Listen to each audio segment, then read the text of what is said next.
I'm Sandra, and it's a pleasure to meet you all. I wish we could go person by person and get to know each other. Unfortunately, we don't have enough time to do it now. Hopefully tonight we can do it. But for now, let me run a quick poll, a very scientific way for me to understand better who you are, okay? So, let's start with a very basic question. How familiar are you with design thinking? And I've prepared a very simple scale from 1 to 5, where 1 is kind of your newbie to the subject, and 5, you're a pro, design thinking pro. We have here a teacher from Hasso-Plattner Institute, so I believe he will be our first 5. So what I will ask you for, we'll go level by level, and I will be asking you to stand up if you belong to the particular level. And do not sit down. I would like to see at the end how it looks like, okay? So if you believe you're a level 5, a design thinking pro, please stand up and stay standing. Mito, go, please stand. Okay. Any 4s who believe he's or she is level 4? Better. Any 3s? Number 2s, level 2s? Thank you, guys. Good. Let's move to the next question. And I won't ask you to stand up anymore, okay? You can keep sitting. Are there any design thinking facilitators in this room? Please raise your hand if you are. Good, we have some. Perfect. How about trainers or teachers, so people who basically teach others? Good. And last but not least, anyone in this room call himself innovation manager, or the company give them this role? Good, good. Guys, I'm very happy that I have so many experts in the room. And if you don't mind, I will take a picture of you. Why? Well, let me quickly explain why. I often meet people who tell me that the design thinking scene in Poland is almost not existing or very small. And your presence here is a proof that they're wrong. And the photo will be the evidence, okay? I live in Germany, so I learn quickly. Evidences are very important.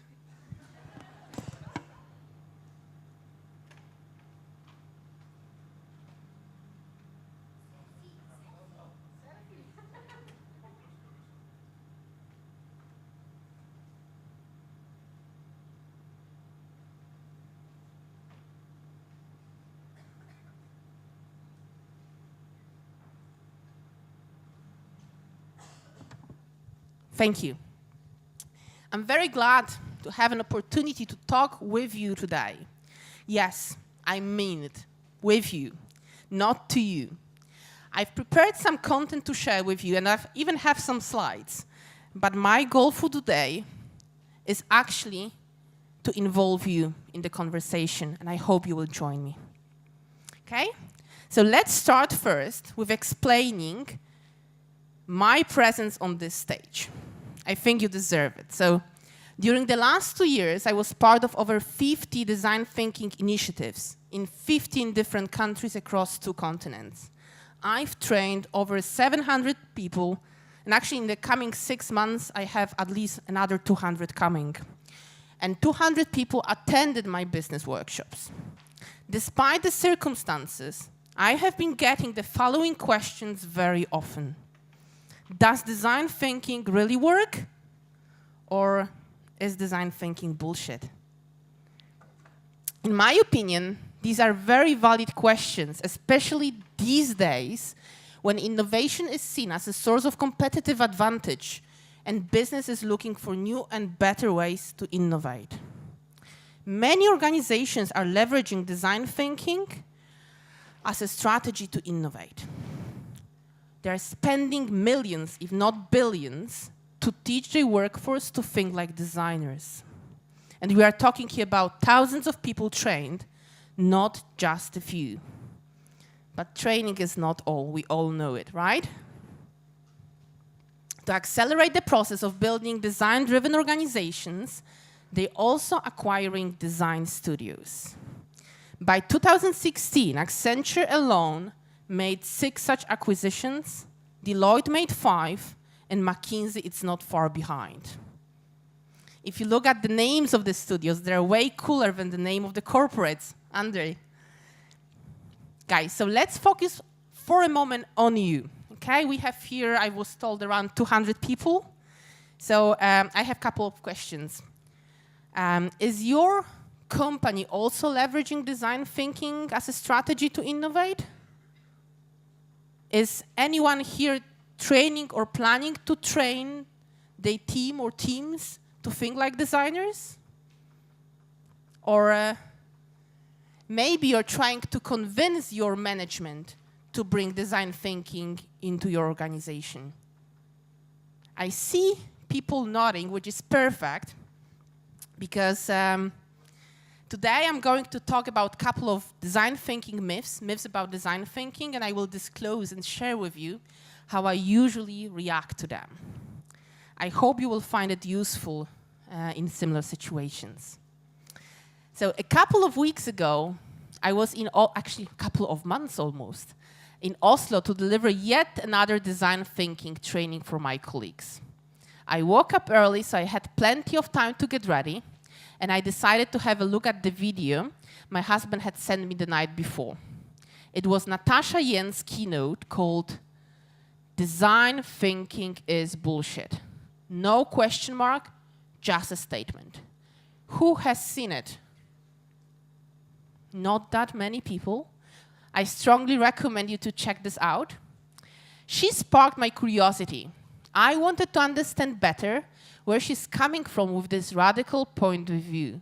So I started digging deeper, and I found out that her opinion is inspired by 2 elements: poorly delivered design thinking trainings and design thinking marketing that promises miracles. She said, a certificate of a completion of a design thinking course is not enough to transform a business into the next Apple. Brilliant, right? It's hard to disagree with her. Well, it's pretty obvious, but many people forget about it. I still remember this one guy. Let's call him Jeff. I don't want to disclose real name. Maybe he will be watching the recording later. Who updated his LinkedIn profile and called himself a design thinking expert just a couple of hours after leaving my training. Seriously? A 3 days training on the basics turns you into an expert? If such experts are further sharing their knowledge, I'm not surprised that misconceptions are born so easily. In my current role, I'm responsible for building design thinking capabilities within a large organization. I'm leading a small team of design thinking experts. I'm training our employees. I'm coaching more experienced people. And I'm designing processes based on the human-centered design. And if I think about it, Jeff is not that unique. Actually, my world is full of Jeffs. And today, I want to explore with you some of these misconceptions about design thinking, okay? So let's start with the first myth. I've prepared 5 of these myths for you today. These are most common myths that I observe in my day-to-day work. So let's start with myth number 1. Design thinking is magic. A part of their history, along with the secret of Gummiberry juice. The legend is growing, they take pride in knowing the fight for what's right in whatever they do. Gummiberry. The song is addictive. These are gummy bears. For those who don't know this story, gummy bears had a recipe for a juice that allowed them to jump very high and overcome different obstacles. Pretty cool, isn't it? I'm often reminded of these cute creatures when I meet people who see design thinking as a magical solution. Many times I have been asked to jump in the middle of the problem and make, how they call it, some design thinking magic. Sometimes, indeed, I've been able to support teams in difficult situations, but that definitely wasn't like drinking a magic potion. Please raise your hand if you've been in a similar situation. Anyone? Yeah, I'm not alone. That's good to know. So my stakeholders and clients often ask me, Sandra, so what expectations are more realistic then? What I'm telling them is that for sure, there is no guarantee for bringing innovation or even a brilliant solution. But the process ensures a clear definition of the problem before jumping into solution. Albert Einstein said, if I had an hour to solve a problem, I would spend 55 minutes thinking about the problem and 5 minutes thinking about solutions. To be honest, there is no proof he actually said that. But I was told that it's good to include in the keynote a quote from a Nobel Prize winner, and that one fits here perfectly, in my opinion. Perhaps the proportions are a bit extreme, but I'm sure you get my point. I often see teams spending almost no time understanding the problem and using all their time to generate solutions which ends up not satisfying the need. Myth number 2. Design thinking is a toolkit. In the context of different ways of working, like design thinking, lean, or agile, I observe 2 trends. There are people who see them as a toolkit, and those who see them as a mindset that includes toolkit. I'm definitely in the second group. Unlike agile, design thinking does not promote differentiation between mindset and methodology. In agile, we have the agile manifesto and agile principles, which can be seen as a guidelines for methodologies like Scrum or Kanban. Unfortunately, design thinking does not have such a unique point of reference. Who believes that we need a design thinking manifesto? Anyone? Perhaps we can discuss it later. Meanwhile, there is still plenty of people who see design thinking as a new toolkit that provides useful techniques to make their meetings more interesting and visual. They don't see it as a holistic approach to solving complex problems. My role is to help them switch this mindset. Myth number 3, design thinking is a workshop. Hell no. I hate this myth. I've been asked many, many times if my work consists of running fun workshops. Don't get me wrong, I do design and facilitate a lot of workshops, and they're fun in most of the cases. But the workshop and other activities we perform are fun because it's proven that fun enhances creativity. The fun or the workshop are not the ultimate goal. It's just the tip of the iceberg, a little step in the long journey. This myth is somehow connected with myth number 1, the one about the magic. Because I don't know how many times I had to manage the expectation of solving big problems and spending, let's say, 3 to 4 hours. Like the faster, the better, the cheaper, the better, right? The myth number 4, one size fits all. There is a common belief that design thinking is a plug-and-play approach. Unfortunately, there is no single set of tools and process scenarios that fit all the cases. Design thinking provides a large selection of options, and you, as a designer, you have to take a lot of conscious decisions. And this myth is very tricky, because there might be a little or one exception from the rule. Does anyone in the audience know which exception I have in mind? Did I hear someone saying Google Sprints, the 5 days approach? No, I didn't, but well, that's what I meant.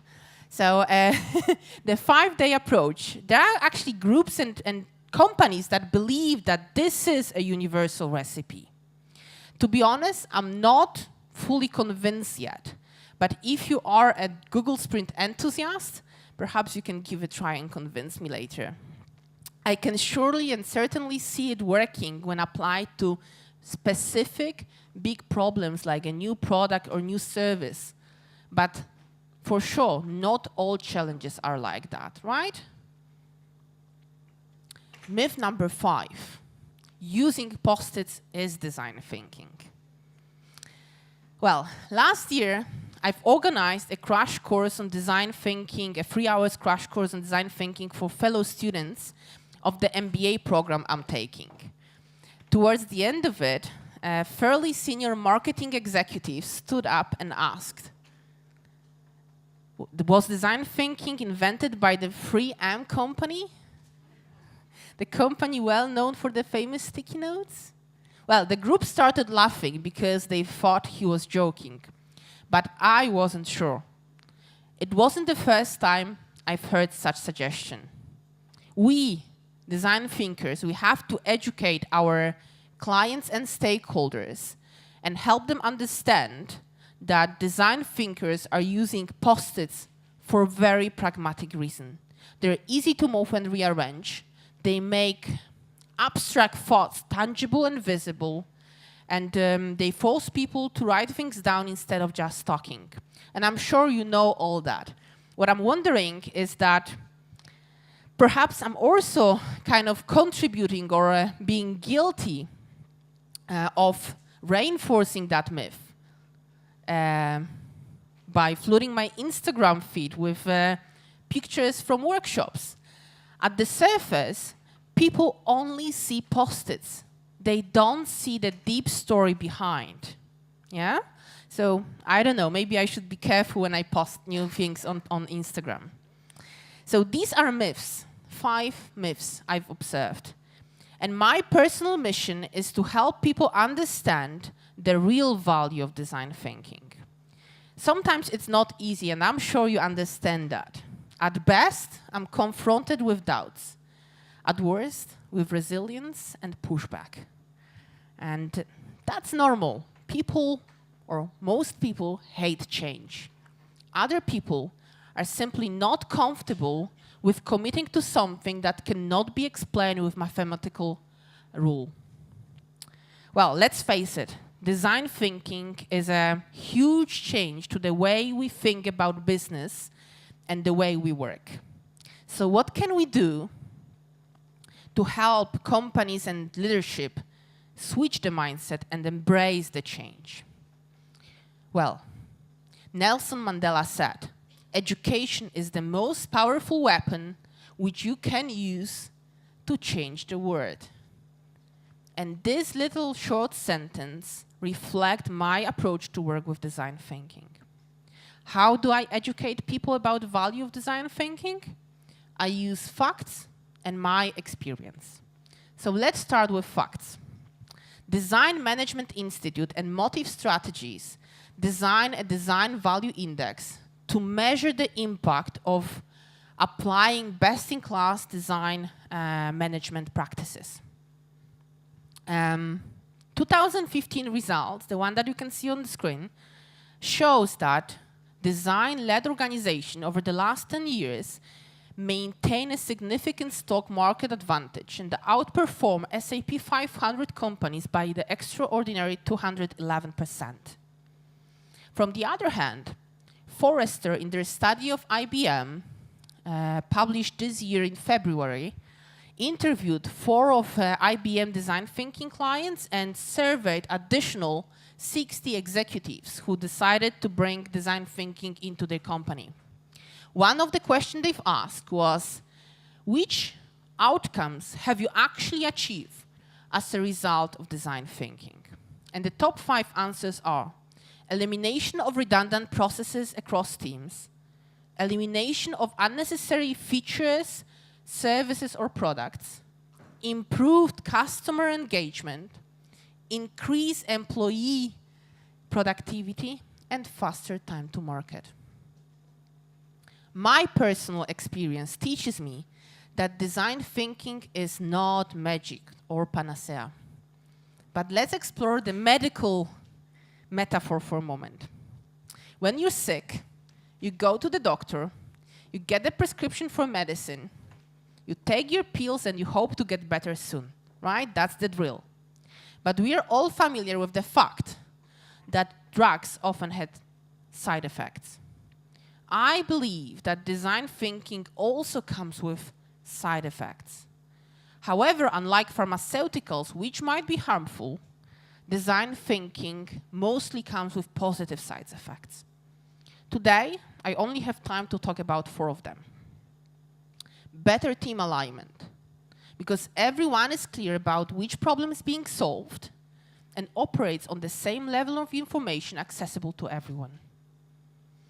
Democracy, because innovative ideas are sourced from all levels in the hierarchy, not only those with the highest salary. Promotion of diversity. Why? Well, because the radical collaboration principle insists that the best performing team leverage diversity of age, education, ethnicity, or gender. And the last one, creative confidence, because design thinking approach helps people unleash their creativity, which they might have lost when growing up or going through the official educational system. So let's quickly revisit all the arguments you can use when educating people about the value of design thinking. From Design Value Index, we know that design-led organizations outperform the market average. From Forrester's study of IBM, we know which specific benefits design thinking brought to the company and its clients. And my own observation, based on over 50 design thinking initiatives, lead me to believe that apart from coming up with better solutions, design thinking comes with positive side effects. Well, do I believe that design thinking is bullshit? If you believe all the crazy myths, you build unrealistic expectations and apply it randomly, it will appear so. But that would be like saying that aspirin is bullshit because it doesn't cure cancer. We should remember that design thinking is not a gummiberry juice nor magic. Design thinking is not a silver bullet because there is no such thing. But it's not a bullshit either. If you're planning to bring design thinking into your organization, I have a couple of tips to share with you, okay? First is all about starting with the small group over scale. It obviously depends on the size of your organization. But my suggestion would be to look for a small group of people who are interested in design thinking, problem solving, or innovation, and train them. When I was looking for my initial group, I've used the Gallup Strengths Finder 2.0. It's an online assessment that helps identifying people's strengths. And I was looking for people with the following strengths. So the problem solving, communication, ability to build new relationships, empathy, and ideation. And this was pretty useful, but what's important is that at the end of the day, you want to build a diverse team. Second tip, it's all around learning over delivery. Yes, learning over delivery, especially at the beginning when you start your journey. Build the momentum. Perhaps consider running a pilot project or maybe a project targeting internal needs. People really need this sandbox to play with the knowledge they have just gained. You have to build this space for them and encourage them to run creative experiments. And the last tip would be about empowerment over control. To successfully build a design-led organization, your people need to be empowered to change. They need to feel responsibility and ownership. You won't succeed building the design-driven organization just by controlling and checking the boxes. These tips are coming from my personal journey. Well, I learned a lot during it, and to be honest, I failed hard before I realized how important these points are. But, well, as David Kelly says, fail fast, succeed sooner. And this is what I want to wish you guys on your journey. And remember that not everything is in your power. I'm not sure how many people are here, decision makers, C-levels or on the leadership level, but a lot of things depends on them. They have to take the decision if the success of their business depends on the ability to innovate. If yes, they should really give a fair chance to design thinking. If not, let's see if they're still in business in 5 to 10 years. Thank you, guys.